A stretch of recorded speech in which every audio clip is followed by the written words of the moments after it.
Assalamu alaikum students. Today the date is 26th of January 2021.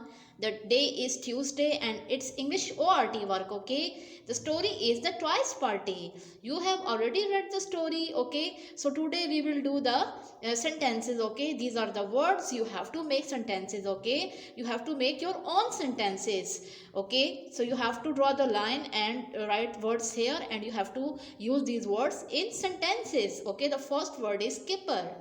Party, come, toys, cake, cornflakes, milk, jam, sorry, wanted. For example, Kipper. Kipper was sad. You can make sentence, okay? You can make your own sentence. Party. He wanted a party. Okay? Come with me. Okay? So you have to use these words in sentences. Write neatly, submit your work on time. God bless you. Bye.